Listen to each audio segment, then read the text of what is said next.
অসমীয়াৰ স্বাভিমান গামোচা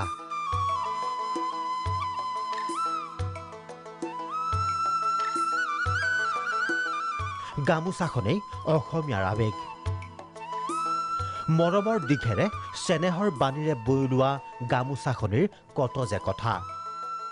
কৃষিকেন্দ্ৰিক অসমীয়াৰ বাবে এই গামোচাখনেই সকলো প্ৰধানমন্ত্ৰী নৰেন্দ্ৰ মোদীৰ ডিঙিত গামোচাখনে শোভাবৰ্ধন কৰাৰ কথা আপোনাৰ মনত আছে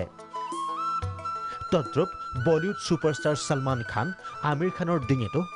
গামোচাখন জিলিকিছে সুন্দৰ ৰূপত স্বৰ্ণকন্যা সীমাই গামোচাখন ডিঙিত লৈ যেতিয়া ট্ৰেকত নামে সেই গৌৰৱ অসমীয়াৰ বাবে সুকীয়া শেহতীয়াকৈ গামোচাৰ প্ৰেমত পৰা অন্য এগৰাকী বলিউড ষ্টাৰ ইয়ামি গৌতম গুৱাহাটীত বৃহস্পতিবাৰে ৰিলায়েন্স জুৱেলছৰ ফ্লেগশ্বিপ শ্ব'ৰুম মুকলি কৰিবলৈ আহি অকপতে ইয়ামিয়ে কৈ পেলালে অসমীয়া গামোচাখন মোৰ প্ৰিয় मुझे गामोसा बहुत अच्छा लगता है and I hope you have more such stores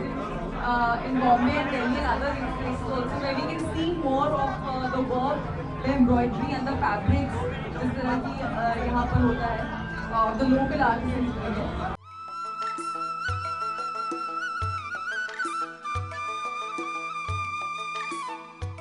গামোচাৰ এই জয়যাত্ৰা হওক বিশ্বমুখী ভিডিঅ' জাৰ্নেলিষ্ট ৰামু বাজপৰৰ সৈতে হেমন্ত বেছ প্ৰাগ নিউজ গুৱাহাটী